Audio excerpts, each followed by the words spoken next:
여러분들 뵙게 돼서 반갑습니다. 서울에서 내려왔는데요. 그냥 마음은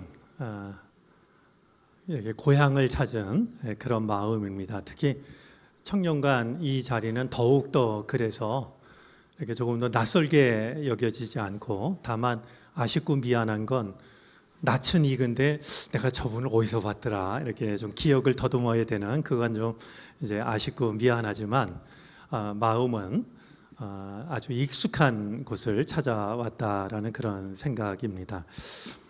실제로 우리 전 청년관장이었던 김창현 목사님 같이 신학 공부하고 오랫동안 친구의 연을 이어가고 있는 목사님이고요.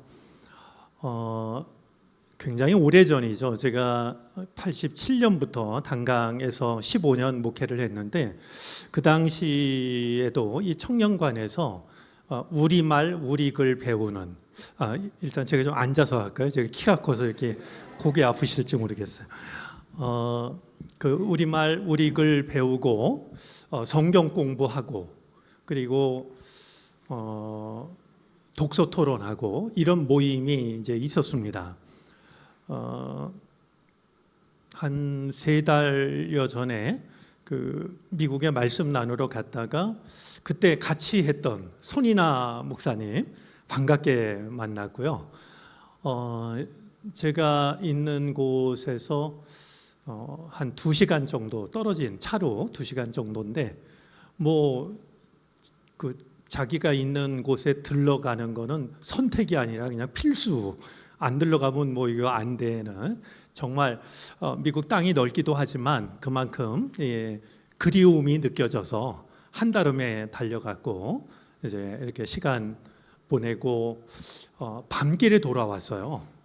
근데 꼭 친정 오라비가 친정 그 시집간 동생 떼놓고 오는 것 같은 그런 뭔가 짠한 마음이 느껴지더라고요. 한 달 전쯤에 주안지방, 인천 주안지방에서 말씀 나눴는데 거기 감리사님이 이상현 목사님이에요. 근데 그때 여기 청년관에서 독서 모임 했던 그 멤버거든요. 뭐 그냥 한창 젊었을 때 이렇게 보고 공부하고 그랬는데, 어느새 이제 감리사님이 돼가지고 이번 강사는 무조건 저 한희철 목사다 이래서 제가 뭐 더 정말 고민하지 못하고 않고 이렇게 다녀오고, 또 밀린 얘기도 많이 나누고, 그러면서 청년관 얘기도 그때 우리가 여기서 보냈던 시간도 이렇게 이야기를 나누고 했습니다. 오늘 저는 지나가다 보면 이제 못 알아볼 것 같은데요.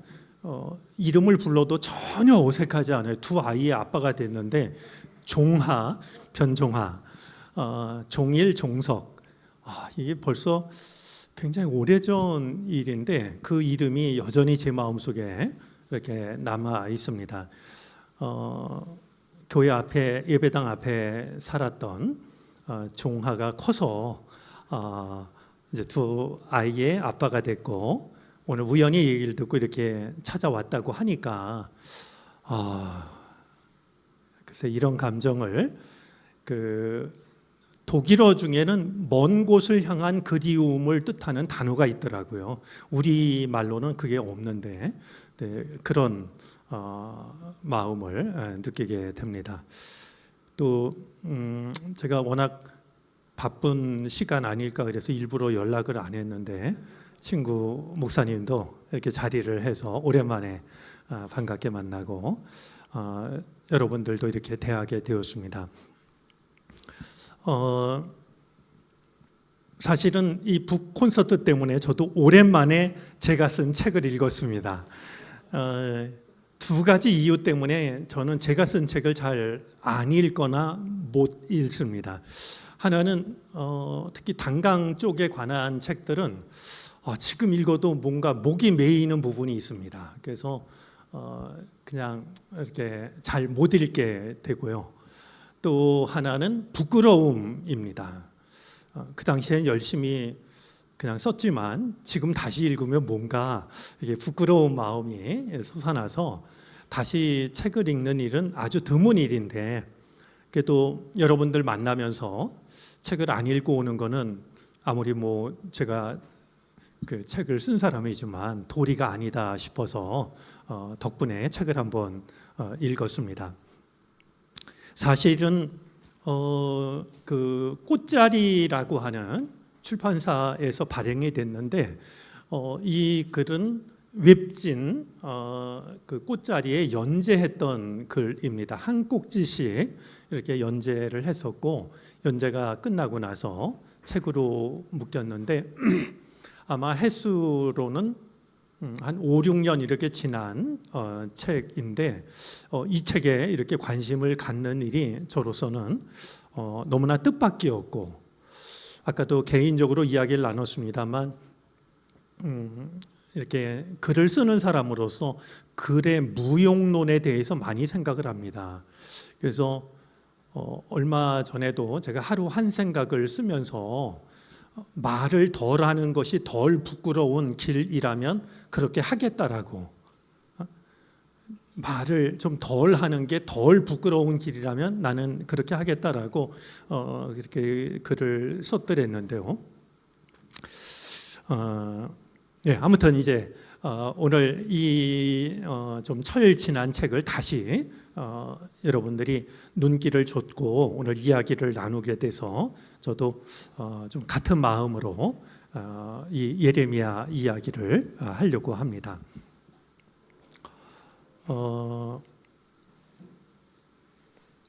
사실 이렇게 둘러 앉으니까 이 분위기가 너무 좋습니다. 그냥 이렇게 화롯가에 둘러 앉은 그냥 커다란 담요 하나 펼쳐놓고 발 집어넣고 화롯가에 둘러 앉은 그런 느낌인데요. 제가 여러 해 전에 제주도에 갔다가 일부러 찾아간 곳이 추사 김정희 유배지였습니다. 가보신 분은 아마 기억하실 거라고 여겨지는데, 세한도에 나오는 집 모양을 그 집으로 그 기념하는 집으로 이렇게 설계를 해서 그것도 참 인상 깊었습니다. 그곳에는 추사 김정희, 완당 김정희의 그 글씨들이 여러 편이 걸려 있었는데 유난히 눈길을 끄는 글이 하나 있었습니다. 소창다명 사아구좌라는 글이었는데요. 제가 일단 그 글을 대하면서 깜짝 놀랐던 것은요, 추사 김정희 선생님이 뭐 한문의 뭐 정말 달인 아니겠습니까? 그런데 창자를, 설마 한문으로 창자를 몰라서 그렇게 쓸 리는 만무한 일인데요, 창자를 쓰는 대신에 창을 그렸습니다. 이렇게 문을 그리고 거기에 창살을 그려 놓고요. 또 그 사하구 좌할 때도 이 좌자도 그냥 자기가 이해한 대로 글을 써서 정말 생각한 것보다 많이 자유로웠던 사람이구나, 이제 이런 걸 느꼈는데요.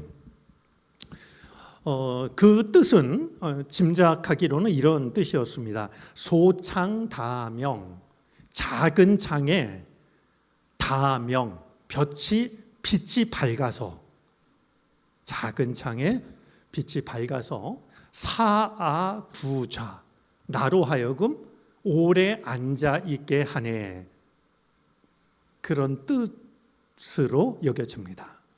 그 내용이 참 마음에 와닿았어요. 뭐 눈부신 빛, 찬란한 빛, 뭐 이런 게 아니고요, 작은 창에 빛이 밝아서, 밝다라는 말보다는 아마 어감으로 하자면 맑다라는 말이 더 가깝지 않을까 싶은데요, 작은 창에 빛이 아주 맑게 이렇게 들어오니까 나로 하여금 오래 앉아 있게 하네.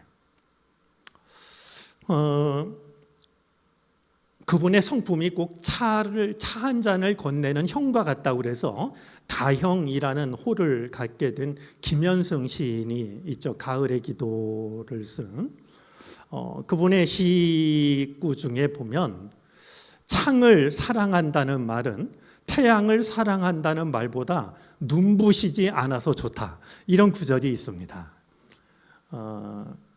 창을 사랑한다는 것은 태양을 사랑한다는 말보다 눈부시지 않아서 좋다, 이제 그런 그 구절이 있는데, 추사 김정희 선생님의 글에서도 이제 그런 게 이렇게 느껴졌더랬습니다. 우리를 오래 앉아 있게 하는 빛은 그래 뭐 요란한 거 아니고 눈부신 거 아니고 작은 창에 밝은 빛, 이제 그런 거라고 여겨지는데, 저는 여러분들이 이제 17회라고 그러시니까 이 북 콘서트가 그런 시간이 되면 참 좋겠다.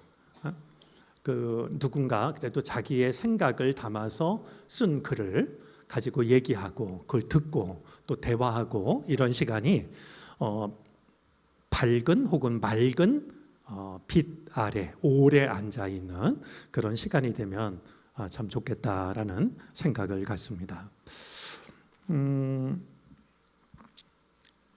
오늘 예레미야 이야기를 이제 하게 되는데요.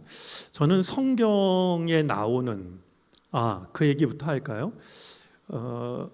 이제 정치적인 성향은 전부 다른데요. 저희 교회 그 교인들 중에는 우리 그 사랑의 교회인가요? 정강훈 목사님, 그 교회가 멀지 않아서 그런지 거기 열심히 가는 분이 있어요. 그리고 원로 권사님인데 후원금을 막 거두러 다녀요. 근데 저는 뭐 정치적인 입장이야 뭐 서로 다를 수 있지만, 저는 그 사람을 목사로, 기독교인으로 인정할 수는 없다는 생각이거든요. 하나님 나한테 까불면 죽어, 이런 말을 함부로 내뱉는 사람을 저는 신앙인이라 말할 수가 이제 그 없는 그 일인데,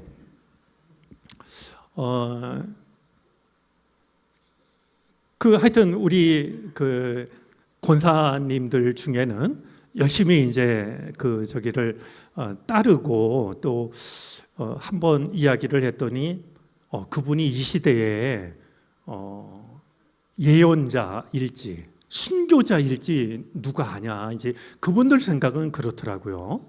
그래서 더 이제 얘기하면 어색해지겠다 싶어서 이야기를 이제 안 나누는데, 교우들이 때때로 이렇게 조심스럽게 관심을 가져요. 우리 담임 목사님은 좌파일까 우파일까, 진보일까 보수일까, 이런 관심이요.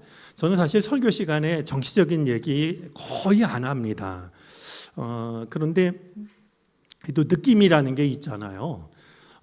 그런데 이제 이렇게 사적인 자리에서 식사를 하고 차를 마시는데 어떤 용기 있는 교우가 저한테 묻더라고요.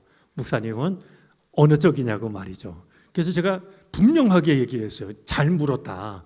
네, 그러면서 나는 좌파도 아니고 우파도 아니고 나는 예언자파다. 그러니까 앞으로 누가 교우들 중에서 우리 목사님이 어느 쪽일까 물으면 당신이 좀 얘기를 잘 해주라. 우리 목사님은 스스로 고백을 했는데 예언자파라고 그랬다. 근데 이거는 농이 아니라 저는 지금 진담을 하고 있는 겁니다. 우리 성경에서 이렇게 빨래 집게로 이렇게 짚혀져 있는 듯한 느낌을 받는 책이 예언서입니다. 왜 예언서가 침묵할까 혹은 갇혀 있을까? 이 현상은 뭘까? 이제 이런 고민들을 하게 되죠. 정치적인 발언을 하라는 건 아니고요. 적어도 예언자들이 고민했던 그런 고민, 그리고 그들이 가졌던 그 뜨거운 마음, 오늘 한국 교회가 생기를 잃어버려 가는 거하고 이 일이 무관할까? 이제 이런 생각도 해보게 됩니다. 그런 점에서 저는 저하고 가장 그 단어가 적합한지 모르겠어요. 동질감을 느끼게 되는 예언자 혹은 성경 속의 인물을 대라고 하면 저는 망설이지 않고 예레미야를 대고 싶습니다. 그러니까 그렇게 느끼기도 하고 그렇게 됐으면 좋겠다라고 생각하는 한 사람을 대라고 하면 저는 그렇게 고민하지 않을 것 같아요. 그런 점에서 언젠가 한번 기회가 주어지면 예레미야를 이제 이렇게 마음으로 만나듯이 예레미야서를 읽으면서 그때그때 드는 생각을 좀 글로 적었으면 하는 마음이 있었더랬습니다. 예레미야하고 동질감을 느끼는 이유가 뭘까 생각해 보면 몇 가지 떠오르는 게 있습니다. 하나는 시대적인 상황을 무시할 수 없을 것 같아요. 제가 그 감신 다닐 때 여기 전에 관장이셨던 김창현 목사님 집이 그 한남동이었어요. 그래서 저희 친구들이 그 집에서 참 많이 모였습니다. 어디 또 막차 놓치면 서울에서 여인숙 이렇게 가는 것보다 친구네 가서 자고 뭐 이제 그런 시간을 보냈는데요. 그 한남동에 태라고 하는 찻집이 있었어요. 태라는 찻집. 우리 최 목사님 기억하실지 모르겠는데 순천향 병원 그 바로 맞은편에 플라타나스 나무가 무성한 2층 조그마한 찻집이었습니다. 그 주인이 연극을 하는 분이었는데요. 시간이 되면 거기 가서 차를 마시고 책을 보고 뭐 글을 끄적이고 그때 제가 글을 끄적이면 저 최 목사님이 곡을 쓰고 뭐 그런 노래도 부르고 이러던 시절이 있었어요. 근데 그 당시에는요, 이 카페에 가면 요즘은 거의 찾아볼 수 없는 것 같은데 기념품으로 뭘 줬냐 하면 성냥각을 줬어요. 성냥. 생각나세요? 제 연배 되시는 분? 예. 그렇죠. 뭐 거기 그 가게 이름 적은 기념품으로. 근데 그 태 찻집에서는요, 그 성냥 가게 뭐 태 이렇게 그것도 써 있었겠죠. 근데 그게 아니고 이상한 한문이 써 있었어요. 거악제, 노악제 이런 말인데 제가 신학생의 자존심을 걸고 저 주인에게 묻지 않고 내가 이 뜻을 알아보겠노라. 그리고 한 2달여 혼자 씨름을 했어요. 이게 무슨 뜻일까? 그때만 해도 이 컴퓨터가 없던 시절이잖아요. 지금은 뭐 아마 검색하면 어렵지 않게 나올 것 같은데요. 근데 제가 그걸 찾아내질 못했어요. 그래서 항복하듯이 주인한테 물었죠. 그랬더니 저는 읽기부터 잘못 읽고 있었더라고요. 거악제, 노악제가 아니라 거오제, 노오제였어요. 악자는 오로도 읽을 수 있는 말인데요. 뜻은 다르지만 결국 그 의미는 거오제라는 말은 머물 곳도 마땅치 않고 노오제, 갈 길도 마땅치 않다. 그런 뜻이었어요. 저는 이 한시가 갖는 그 응축력이 굉장하다라고 여겨져요. 좀 빗나가는 얘기인데 조선시대 임억령 시인이 쓴 시를 보다 보니까 그 마지막 구절이 무수삼봉 원진인 이렇게 끝나거든요.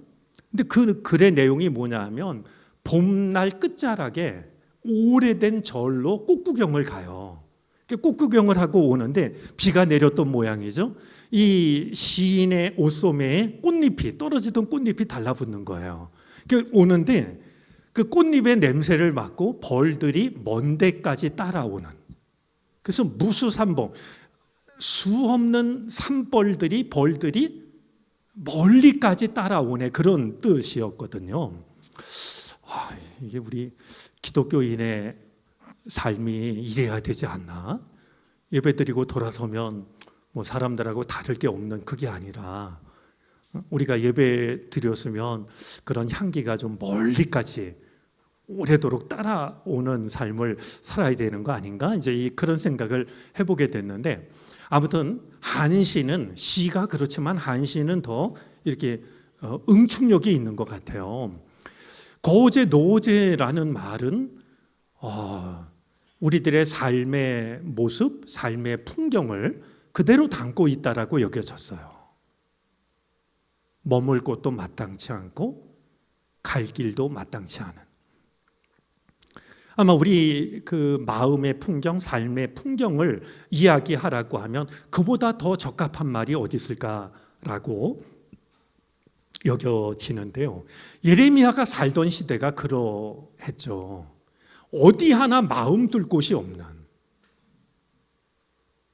나라는 기울 대로 기울고 백성들은 엉터리 생각에 빠져 있고 하나님이 우리를 결코 버리지 않으신다. 그러나 예레미야가 볼 때도 그러하고 예레미야에게 임한 하나님의 말씀으로도 그러하고 이제 멸망이 코앞으로 다가온, 그러니까 이 시대적인 상황이 저는 지금 우리가 살고 있는, 그리고 한국교회가 처한 상황하고 예레미야의 이 상황이 너무나도 닮았다라고 여겨져요.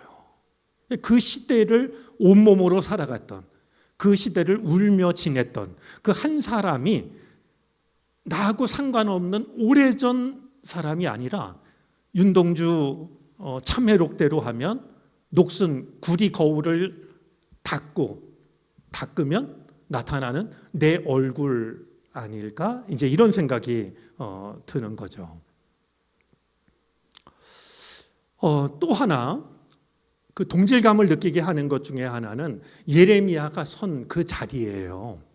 그는 하나님과 백성 사이에 서거든요. 백성들이 실망스럽다고 하나님께로 뛰어든 사람이 아니에요. 그는 철저하게 하나님과 백성 사이에 서요. 그러면서요, 하나님께도 속고, 우리 뭐 좀 이따 시간 되면 나누겠습니다만, 당신이 나를 속였으므로 내가 속았다라고 말해요. 저는 하나님을 두고 이렇게 말하는 사람은 본 적이 없어요. 그렇게 정직하고 그렇게 투명하게 하나님 앞에 섰던 사람이 누굴까? 백성들은요, 이 예레미야 말에 귀를 기울였던 것도 아니고 좋아했던 것도 아니에요. 귀에 쓴소리 한다고 예레미야를 죽이려고 했죠. 그는 하나님과 백성 사이에 섰던, 하나님께로도 더 가지 못하고 백성들로부터는 배척당하고, 그러나 그 사이를 끝까지 포기하지 않았던 사람이라고 여겨져요. 그래서 저도 목회의 길을 걸어가면서 내가 서 있는 자리가 그 자리 아닐까, 또 그 자리가 되어야 되지 않을까, 이제 그런 생각을 많이 하는데요. 그런 면에서 예레미야하고 동질감을 느끼게 되죠. 또 하나는요, 우리가 잘 아는 것처럼 예레미야 그러면 눈물의 선지자로 기억을 하잖아요. 그는 실제로 이 비참한 암담한 상황을 놓고 내 눈이 눈물샘이 된다면 얼마나 좋을까, 그런 말을 합니다. 그러니까 내가 밤낮으로 울 수 있도록 내 머리가, 내 마음이 눈물샘이 된다면 얼마나 좋을까, 이렇게 탄식했던 예언자였거든요. 그래서 제가 책 속에도 썼지만 저는 예레미야 생각하면 눈에 눈물이 그렁그렁한 한 사람이 떠올라요. 아마 그의 눈에서 눈물 마른 적이 없지 않을까, 이제 이런 생각이 들 만큼 말이죠. 그런 점에서 이 예레미야의 모습은 내가 잃어버려서는 안 될 내 어떤 정서적인 바탕을 예레미야가 일러주고 있다, 이런 생각을 하죠. 그러면서 또 하나 느끼는 건요, 예레미야의 생각하면 그 뜨거움이 느껴져요. 제가 이따 이제 예레미야가 우리들에게 던지는 질문 몇 가지가 있지 않을까, 그때도 좀 얘기하려고 그러는데요. 저는 예레미야가 우리에게 던지는 질문 중에 하나는요, 당신의 눈물의 온도는 몇 도냐고 묻고 있는 것 같아요. 눈물이 말랐냐 뭐 남아있냐 이게 아니고요. 물론 그것도 묻죠. 우리 눈물 메마른 지가 언젠가 싶게 울 줄 모르잖아요. 한국교회가 지금 이렇게 엉망진창이 돼도 우리 별로 울 줄 모르거든요. 그럼 어쩌면 우리가 먼저 물어야 될 건 눈물이 얼마나 남아있느냐를 물어야 될 일이지만 그 질문은 좀 흔한 질문이 돼버린 것 같아요.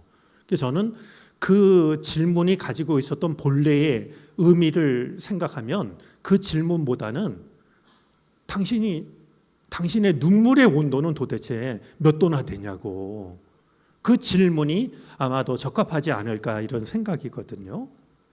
근데 예레미야는 눈물이 늘 그렁그렁했던 사람이지만 그 눈물은 정말 뜨거운 눈물이었다, 그런 생각이에요. 또 하나 제가 예레미야에게서 그것이 제 동질감이 되었으면 하고 이건 바라는 건데요, 그의 섬세함도 저는 놓치고 싶지 않아요. 예레미야만큼 훌륭한 시인이 흔하지 않겠다. 그는 예언자이자 정말 뛰어난 빼어난 시인이라는 생각이에요.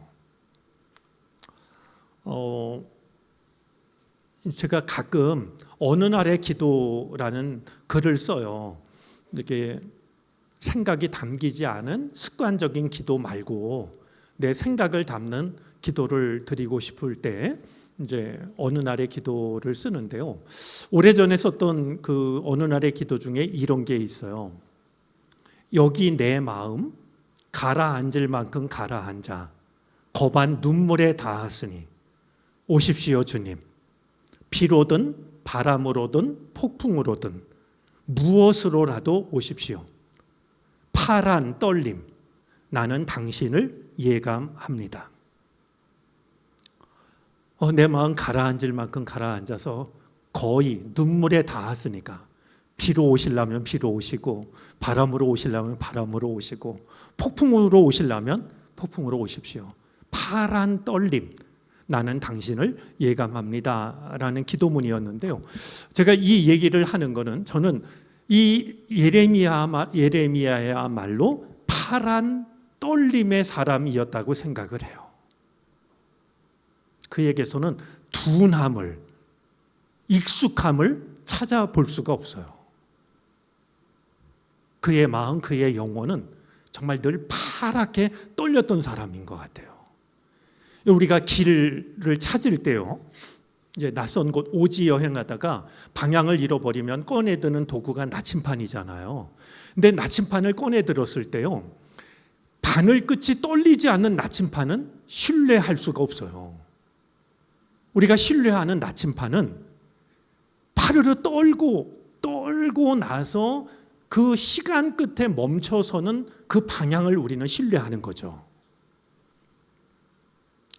그런 면에서 이 예레미야는 정말 파란 떨림의 사람이었다.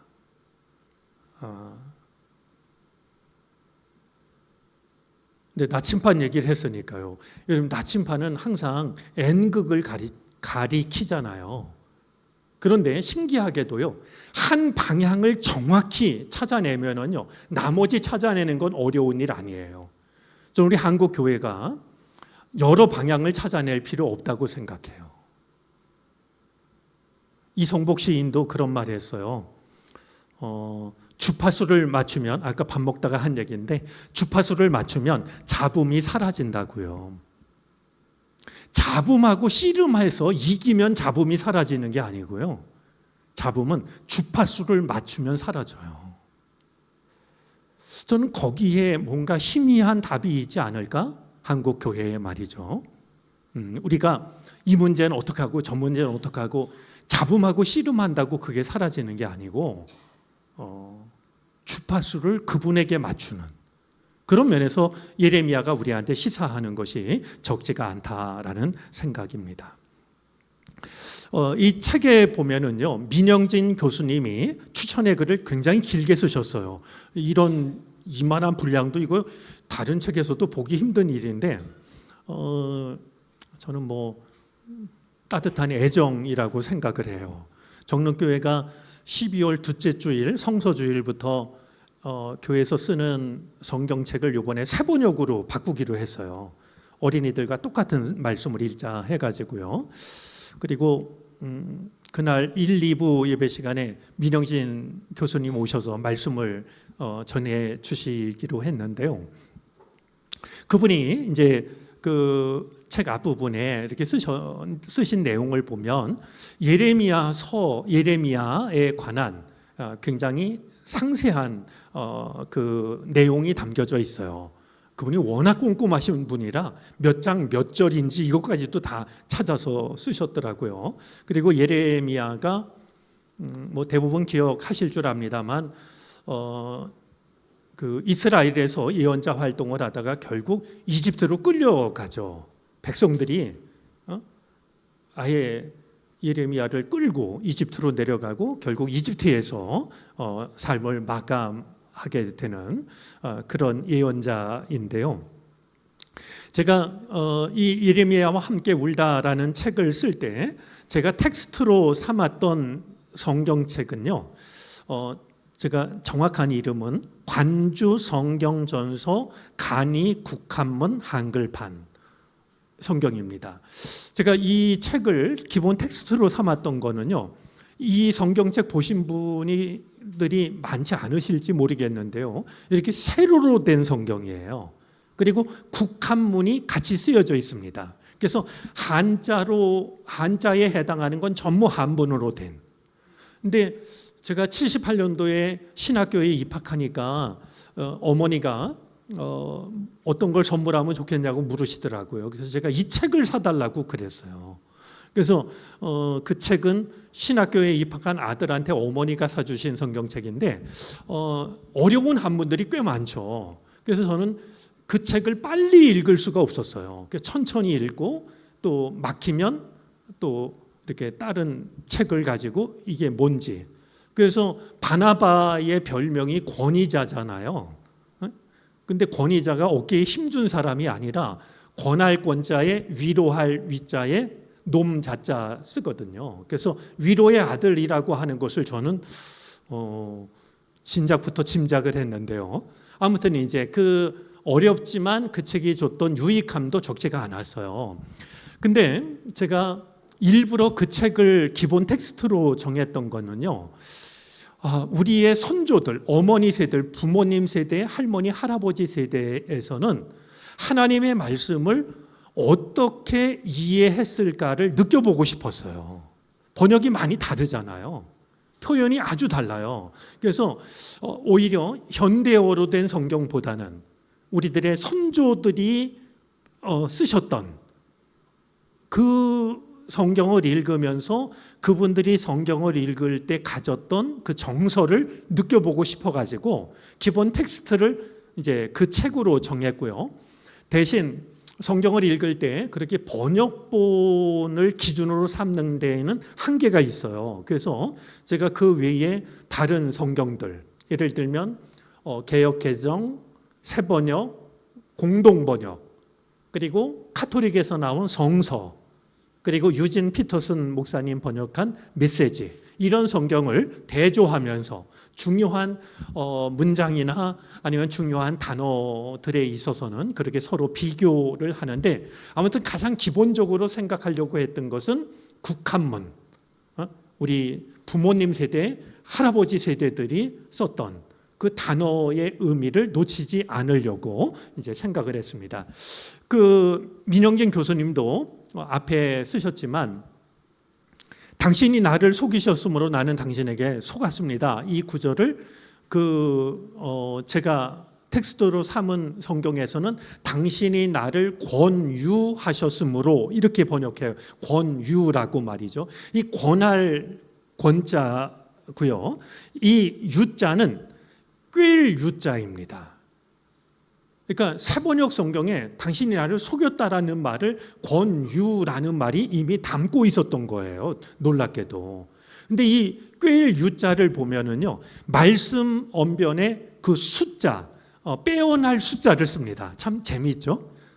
꿰인다라는 말이 그 유자인데 그 말은 말씀 언변에 빼어날 숫자를 쓰고 있어요. 그러니까 그냥 귀에 달콤한 말로 이렇게 이야기하는 게 꿰다라는 그런 의미라고 하는 걸 한문도 담고 있는데요. 그래서 어떤 면에서는 특별한 좀 관심이 있는 사람만 읽게 될 책이 아닐까, 이제 그런 마음도 있었습니다. 그러니까 보편적일 수는 없겠다. 이제 그런 한계를 스스로 인정하면서 이제 텍스트를 국한문 성경으로 정했던 것이죠. 그래서 여러분들이 아마 이 책을 읽다 보면 괜한 관심 아닌가 이렇게 느껴질 부분도 아마 더러더러 있지 않을까라는 그런 생각입니다.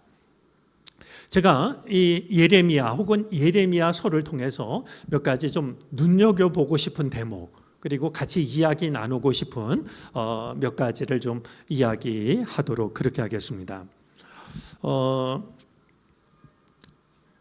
아까도 얘기를 했는데요. 예레미야가 서 있던 자리가 하나님과 백성들 사이였다고요.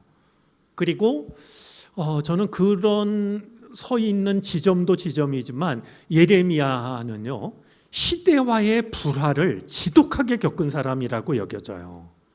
그 시대 상황이 예레미야와 같은 정서를 가진 사람에게는 너무나 숨도 쉬기 어려운 말이죠. 저는 다른 말보다도 그냥 시대와의 불화를 알았던 사람이라는 생각이 드는 거예요. 아마 요즘 여러 상황 때문에 비슷한 경험을 하는 분들이 많지 않을까 싶은데요. 이 시대와의 불화, 이거 정말 뭐 누군가 했던 표현이지만 참 견디기 어려운 거 아니겠습니까? 근데 이 예레미야가 예언자로 부름을 받아요. 놀랍게도 하나님은 예레미야한테 뭐라고 그러냐면, 내가 너를 복중에 짓기 전부터 너를 알았다고 그러세요. 도대체 하나님의 영역이 어디까지인지 모르겠어요. 어머니 태 속에 생기기 전부터 내가 너를 알았다는 거예요. 알았다라는 이 말은요, 히브리어에서 굉장히 중요한 의미를 갖는 단어인데요. 야다라는 말인데요. 이 말의 뜻이 뭐냐면 동침하다예요. 그냥 이름 알고 얼굴 알고 뭐 이런 게 아니고요. 진짜 한 이불 아래에서 같이 잠을 잘 정도로 말이 속속들이 아는 게 아는 거거든요. 하나님이 이 예레미야의 항복을 받아내기 위해서 그렇게 말씀하시는데, 예레미야는 도저히 하나님의 부르심을 덥석 받아들일 수 없었어요. 그래서 나는 아이라고 슬프도소이다 이렇게 이제 말하는데요. 이 슬프도소이다라는 말은 이게 너무 점잖은 번역이에요. 사실은 이 말의 그 히브리어는 이 책 속에도 있어요. 아하흐라는 말인데 이게 탄식이에요, 탄식. 오호 통제라 뭐 이런 게 될까요? 어쩜 좋아? 이런 거예요. 탄식을 내뱉는 거예요. 그러면서 나는 아이라 말을 할 줄 모릅니다. 이제 얘기를 하죠.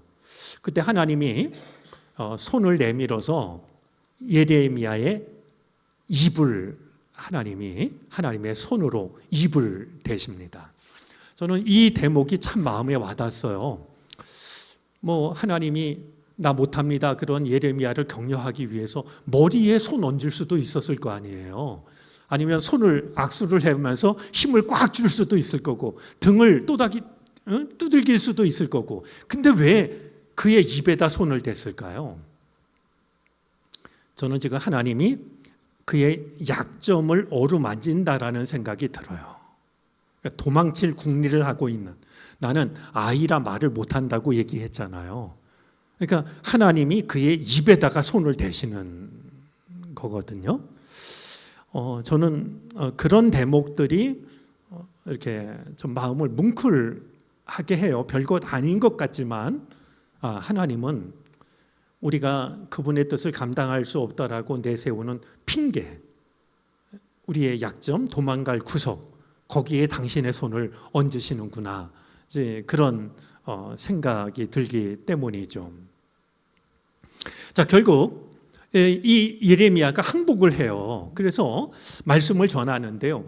우리가 예언자라고 하면 뭐 점쟁이, 앞날을 예측하는 뭐 이제 용한 그런 걸 떠올릴지 모르겠습니다만, 예언자 할 때 이 예자는요, 맡길 예자잖아요. 그러니까 예금한다라고 할 때 돈을 맡기는 거잖아요. 예언도 마찬가지예요. 하나님께서 당신의 말씀을 맡긴 사람이에요. 그에게는 선택의 여지가 없어요. 맡기신 말씀을 전하는 거거든요. 내가 취사 선택할 권리가 없어요.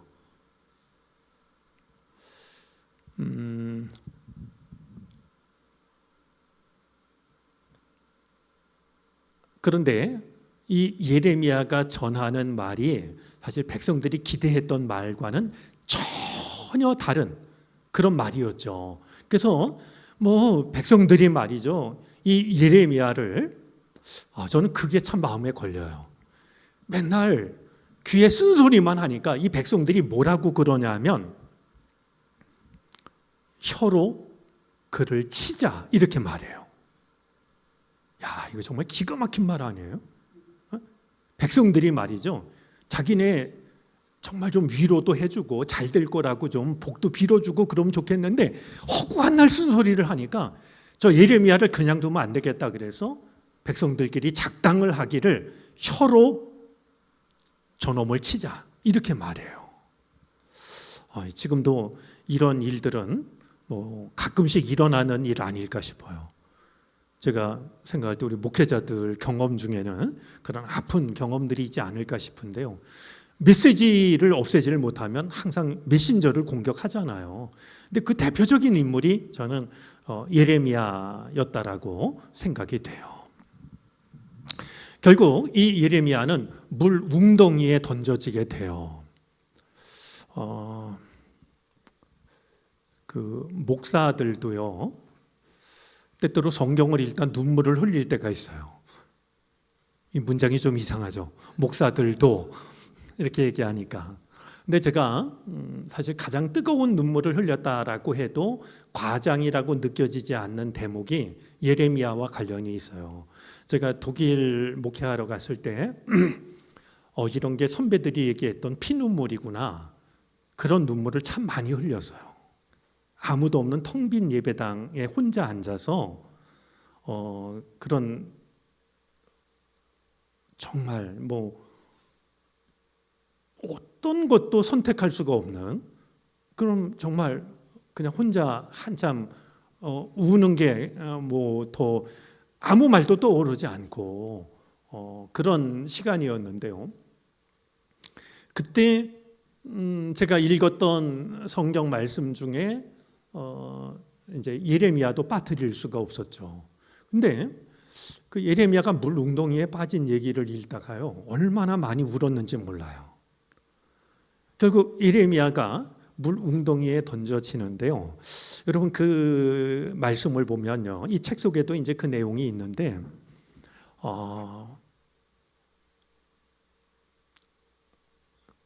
예레미야가 물에 던져졌을 때 진창뿐이었더라는 구절이 있어요. 그런데 사실 그 이스라엘은요, 5월부터 10월까지가 갈수기예요. 비가 안 와요. 겨울이 우기잖아요. 그러면 갈수기에 쓰기 위해서 그 성 안에 있는 물 웅덩이에다가 물을 저장해 둬야 되는데, 예레미야가 웅덩이에 던져졌을 때는 예레미야 함락되기, 예루살렘 성이 함락되기 직전이라 아마 7월 달쯤 아닐까 짐작을 해요. 그럼 여러분들 5월 달부터 10월 달까지 성에서 물을 쓰기 위해서 저장하는 물 웅덩이라면 물이 얼마쯤 있는 게 정상일까요? 그냥 상식적으로 생각하면 한 절반 정도 있어야 되지 않을까 그런데요. 근데 예레미야가 물에 던져졌을 때, 웅덩이에 던져졌을 때 진창뿐이라는 거예요. 근데 우린 진창에 빠지면 마음이 엉망진창이 돼요. 그죠? 근데 그 진창은요, 우리를 살리시려는 하나님의 손길일 수 있는 거예요. 저는 물이 없어 진창뿐이었다 그랬는데 그게 예레미야가 운이 좋았던 게 아니고요, 하나님의 손길이었다고 생각해요. 예레미야 죽이려고 그랬거든요. 물 있었어도 뭐 여지가 없었을 거예요.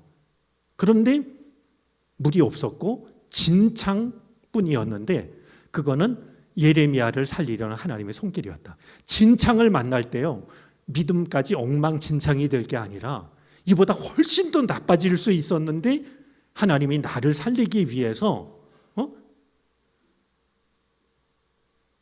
나와 함께 하시는 게 진창이라는 그런 생각을 하게 됐고요, 상황을 조금 가볍게 바라볼 수가 있었어요. 그런데 에벤멜렉이라는 사람이 나타나요. 그는 구스 사람이거든요. 에디오피아 사람이에요. 근데 왕이 지금 예레미야를 죽이라고 허락을 해서 웅덩이에 집어넣었는데 이 에벤멜렉이 왕한테 가서 왕이 한 일은 부당하다고 왕한테 따지는 거예요. 아니, 눈치가 없어도 유분수지. 이스라엘 사람도 아니에요. 그 대목도 제게 큰 위로가 됐어요. 하나님은 생각하지 못한 사람을 통해서 나를 위로하고 계시구나 라는 생각이 들었고요. 사실은 뜨거운 눈물샘을 터뜨렸던 건 그 다음인데요, 왕이 허락을 해줘요. 왕이 줏대도 없죠. 금방 죽이라고 했다가 에벤멜렉이 와서 얘기하니까 군사 30명을 주고 가서 끌어내라고 그래요. 그러니까 에벤멜렉이 물 웅덩이로 달려간 게 아니라요, 왕의 의복 창고로 달려가요. 가서 낡은 헝겊 쪼가리들을, 헤어지고 찢어진 옷 조각을 챙겨가지고 갑니다. 그래가지고 밧줄에 이 옷들을 달아가지고요, 예레미야에게 내리는 거예요. 저는 그 대목에서 정말 한참 울었어요. 예레미야가 물 웅덩이에 빠져 있었으니 남아있는 힘이 1도 없었을 거예요. 그런 예레미야가 밧줄을 내렸다는 걸 보면 웅덩이의 깊이를 짐작하게 되는데요, 이 밧줄만 자꾸 올라오다가는요, 분명히 밧줄 성한 사람도 그거 붙잡고 올라오는 거 이거 힘든 일일 텐데 예레미야 놓치고 밧줄 놓쳐 떨어졌을 거예요. 그러니까 찢어지고 헤어진 옷 조각으로 이 허리를 둘르라고, 그리고 거기에 밧줄을 묶으라고. 여러분, 하나님의 손길이라고 생각하기에는 터무니없어 보이는 헤어지고 낡은 옷 조각, 그게 예레미야를 살려내는 하나님의 손길이었던 거예요.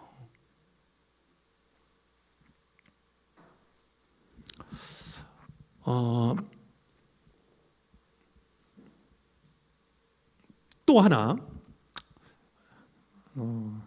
아마 이 예화는 여러분들 잘 아시는 예화 아닐까 싶은데요, 산에 이렇게 다니다 보면 단풍나무, 도토리나무가 소복하게 자라오르는 그런 모습을 볼 때가 있는데 다람쥐 때문에 그렇다죠.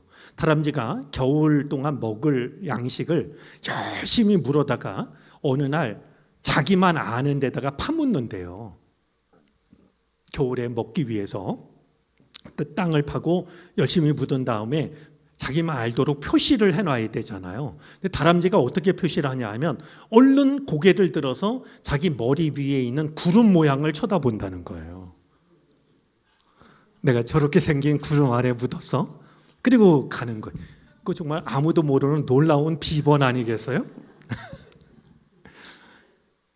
눈이 수북하고 먹을 게 떨어졌고 배가 고픈 다람쥐가 나와서 찾는 거죠.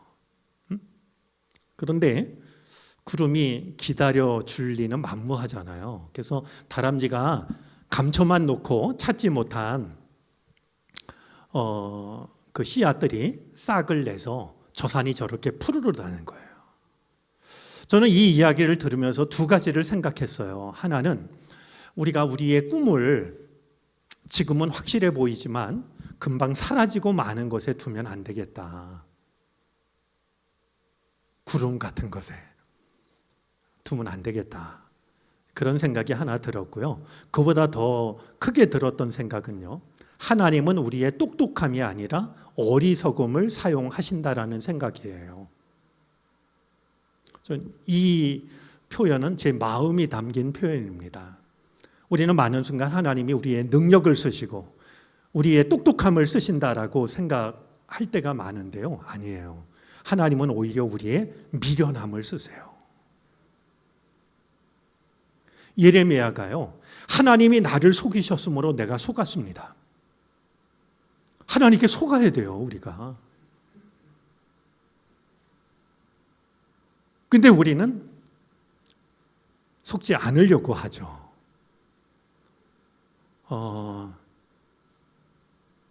예레미야의 그 고백, 당신이 나를 권유하셨으므로 보다는 당신이 나를 속이셨으므로 내가 당신께 속았습니다. 또 예레미야는 이렇게도 얘기하죠. 당신은 도무지 믿을 수 없는 사람입니다. 그러면서 흐르다가도 말고 또 멈춰 있다가도 흐르는 마른 시내와 같습니다. 정말 그만한 탄식, 그만한 투명함, 한 가지 빠진 게 있는데요. 하나님 앞에서 그만한 신뢰를 가진 사람이 흔치 않겠다.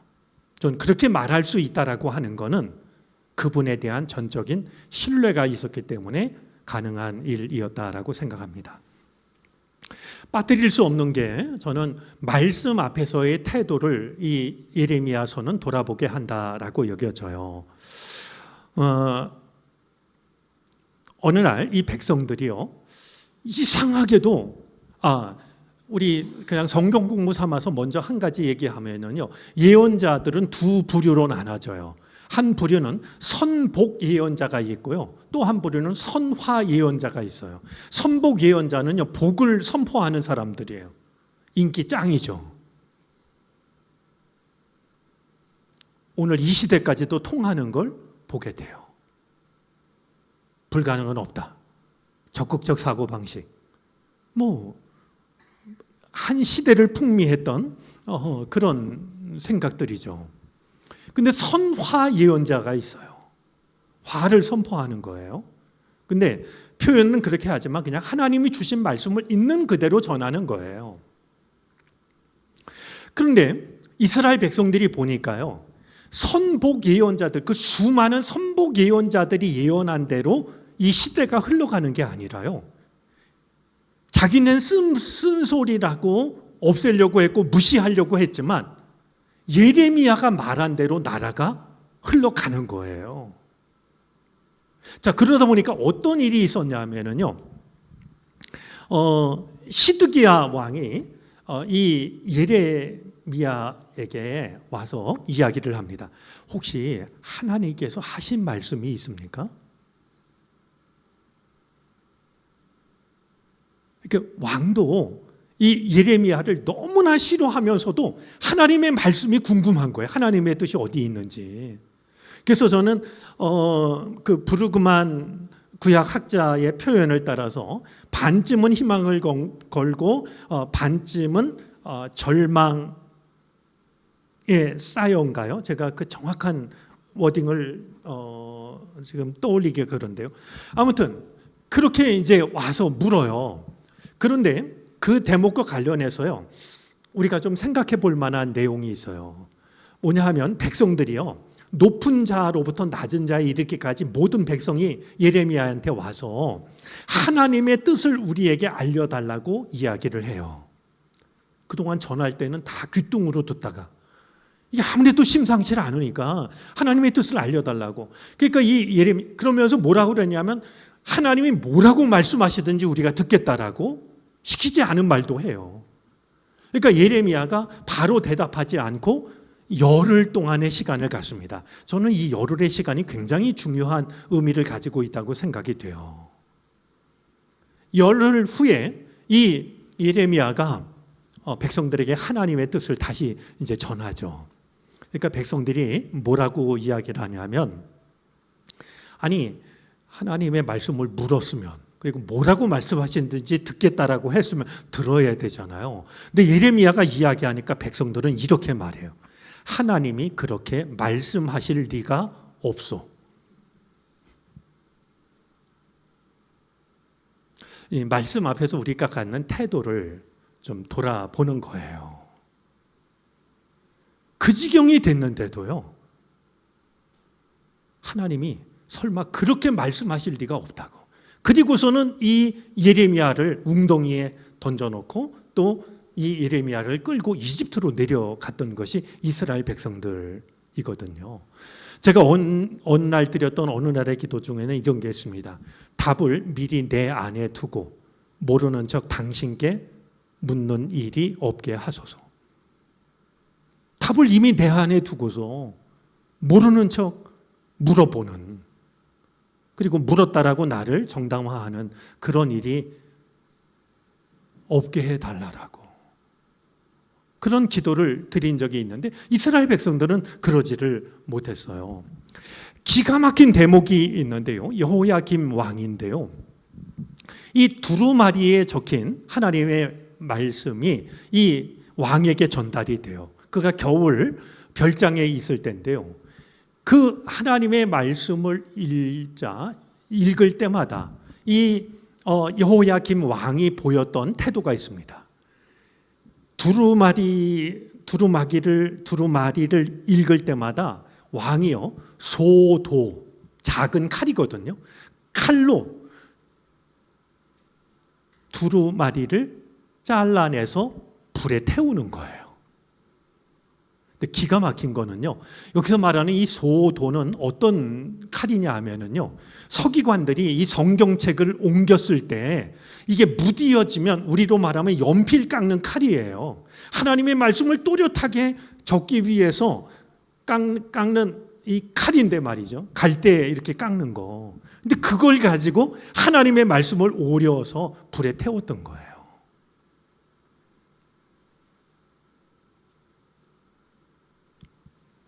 아까 시드기야 왕은 반쯤은 희망을 품고 반쯤은 두려움을 품은 채, 부르그만의 표현은 그러했었습니다. 자, 시간이 많이 갔는데요, 딴소리 하다가 이렇게 시간이 갔는데, 예레미야가 우리한테 좀 던지고 있는 질문 몇 가지 좀 있다고 여겨져요. 하나는 아까 말씀을 드렸는데, 당신의 눈물의 온도는 얼마나 됩니까? 저는 한국 교회의 눈물의 온도는 얼마나 되느냐라는 질문도 유효하다라고 생각합니다. 함께 우는 법을 교회가 잃어버린 것 같아요.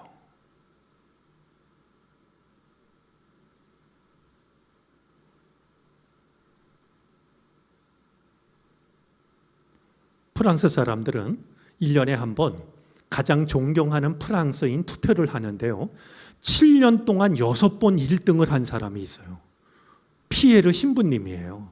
그분이 쓴 책이 단순한 기쁨이라는 책인데요, 이 주교관을 짓는데 주교관이 얼마나 남미에서 화려하게 짓는지 그 동네 사는 주민들이 밤중에 와가지고요, 벽에다가 가난한 자는 복이 있나니 낙서를 하는 거예요, 스프레이로. 건축을 맡은 이 주교 신부가 경찰을 불러가지고 낙서하지 못하게 개탄을 하죠. 하나님의 말씀이 주교관에 적히는 것을 경찰을 통해 막다니. 그러면서 그가 들려주는 얘기 중에 이런 게 있어요. 성소의 거룩함은 그 재료의 화려함에 있지 않다는 거예요.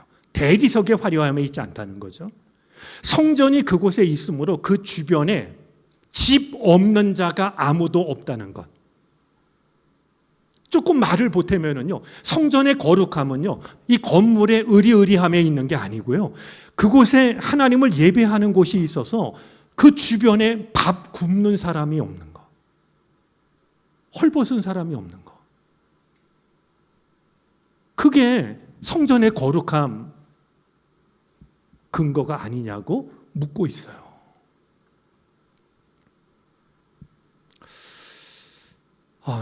또 하나요.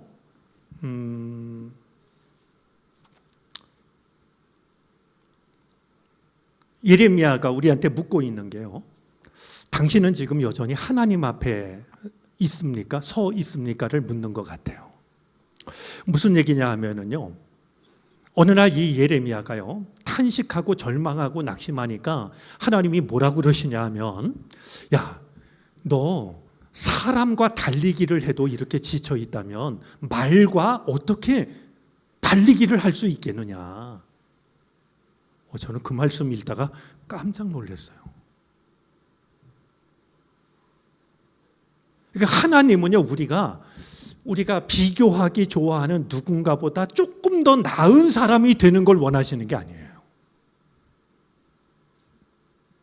사람하고 달리기를 해도 내가 이렇게 지쳐 있다면 말과 어떻게 경주를 하겠냐고.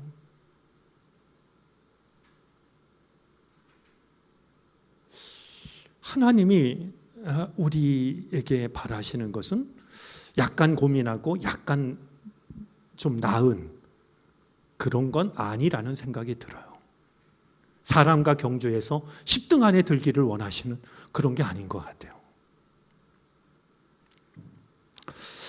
또 하나, 하나님을 얼마나 신뢰하는가도 저는 이 예레미야 서가 묻고 있다고 생각해요. 제가 단강에 있을 때 마을 분들이랑 1년에 한 두어 차례 여행을 다녀오고 했어요. 트럭 뭐 이래가지고 몇 대 나눠가지고 1박 2일, 2박 3일 그렇게 다녀왔는데요. 제가 바닷가 가면은 마을 분들한테 꼭 얘기했던 게 있어요. 이게 성경에 나오는데 말이죠. 그 성경은 예레미야서인데요. 예레미야 5장에 보면 어떤 말씀이 있냐 하면은요. 너희는 내가 두렵지도 않느냐 그러면서 하나님이 뭐라고 그러시냐면 나는 모래로 바다를 막고 바닷물이 흉용하더라도 그 경계를 넘지 못하게 하였다. 이런 말씀이 있어요. 여러분, 바다와 육지와의 경계가요. 정말 모래잖아요. 지구상에서 아마 가장 넓고 가장 강력한 힘을 가진 무엇을 하나 대라고 하면 바다를 빠뜨릴 수 없을 것 같아요. 근데 하나님은 그 바다를요, 모래로 막으신 거예요. 저는 그 말씀 앞에서 나는 얼마나 하나님을 신뢰하고 있는 걸까? 바다와 같은 능력이 임하면 하나님의 능력이라고 인정하는 건 믿음 없는 사람도 할 수 있는 일일 거예요. 태산과 같은 은혜가 임하면 하나님의 은혜구나. 이거 깨닫는 거 누구라도 할 수 있을 거예요. 그런데 모래 한 알로도 바다를 막으시는 이거는 믿음 없이는 불가능한 거잖아요. 저는 그런 점에서 시대 상황은 뭐 비슷하다 할지라도 우리가 하나님을 얼마나 신뢰하고 있는가 하는 것도 예레미야서의 중요한 질문일 거라고 여겨져요. 자, 마지막 질문은요. 과연 구원의 가능성이 어디에 있을까? 우리 박 목사님 아까 시작하면서 얘기하셨던 대목과 같은데요. 저는 서울에서 시내 나갈 때 가능하면 차를 안 가져 나가요. 뭐 나까지 차를 갖고 나가나. 그래서 버스나 지하철을 타는데요. 제가 그럴 때면 오늘 가져온 아들내미가 안 쓰고 놓고 간 가방이 있어서 제가 저 가방을 메고 가요. 허름한 가방이에요. 거기에 꼭 한 권 챙겨가는 게 있는데 시집을 챙겨가요. 지하철에서 시집을 꺼내 읽죠. 혼자 시위를 하는 거예요. 여러분 지하철 타보면 거의 99.9%가 핸드폰 봅니다. 그 속에서 제가 혼자 시집을 읽어요. 마침 그날 제가 반칠한 시인의 시집을 갖고 나갔는데 시집을 읽다 책을 덮고 멍해졌어요. 제가 한 구절을 만났는데 이런 구절이었어요. 침몰하고 있는 배를 구명정일 거라고 철석같이 믿으면서 철석, 안심하고 가라앉는 종교를 보았느냐. 침몰하고 있는 배를 구명정일 거라고 철석같이 믿으면서 철석, 안심하고 가라앉는 종교를 보았느냐. 그 시의 제목이요, 우리들의 타이타닉이었어요. 그런데 놀라운 사실은요, 그 시의 부제목이 있었는데요, 속도에 대한 명상이었어요. 저는 오래전에 하일이라는 시인이 쓴 시 한 짧은 구절 읽다가 얼굴 그냥 뜨거운 물을 뒤집어 쓴 것 같은 비슷한 느낌이었는데요, 제가 만났던 하일 시인의 시는 일요일에만 살아계신 하나님이었어요.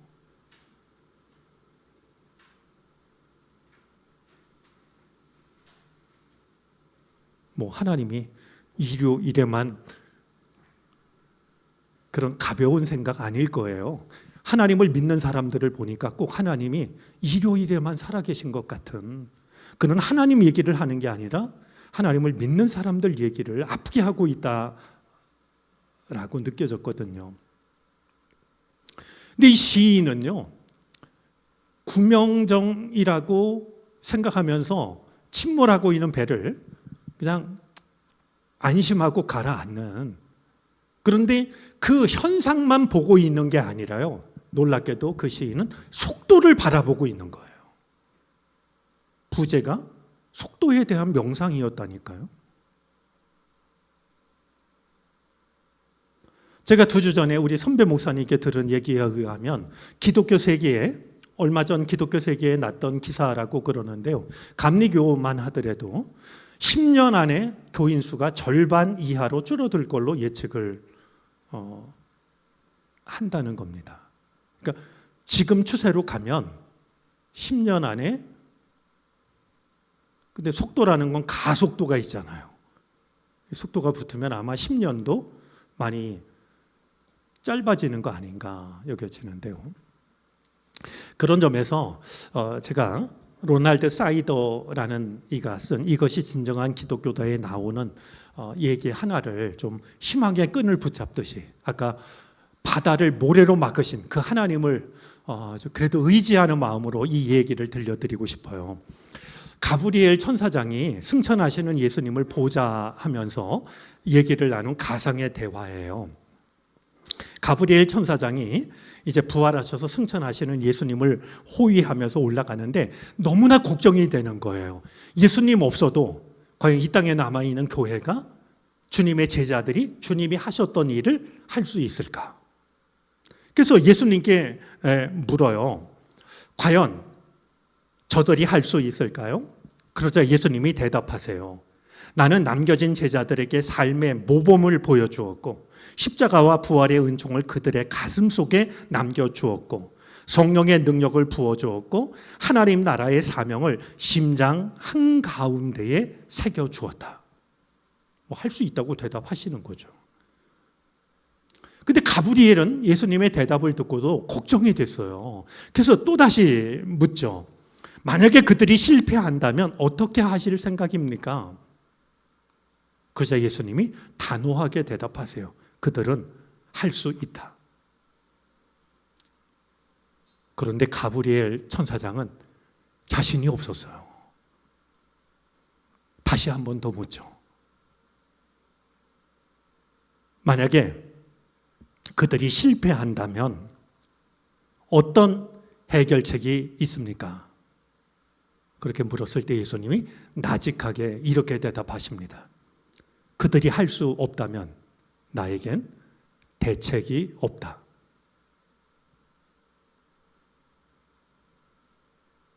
저는 우리가 서 있는 지점이 바로 거기라고 여겨집니다. 우리가 못하면 다른 대책이 없다라고 하시는 그 대답 속에 우리가 서 있다. 한국 교회가 서 있다라는 것이죠. 자, 그런 점에서요, 저는 구원의 가능성이 어디에 있을까? 예레미야를 다시 한번 생각해 보는 겁니다. 깨어있는 한 사람이 되는 게 저는 거기에 답이 있지 않을까. 교단이 일어나고 이 땅에 교회가 일어나고 그건 멋진 구호일진 모르지만 비현실적인 거라고 여겨지고요. 깨어있는 한 사람이 되는 거. 거기에 답이 있지 않을까. 목사가 하기에는 너무나 조심스러운 얘기인데요. 그래도 저는 뭐 얘기하고 서울로 올라갈 거니까 그래도 그게 맞는 거 아닐까 그런 생각이에요.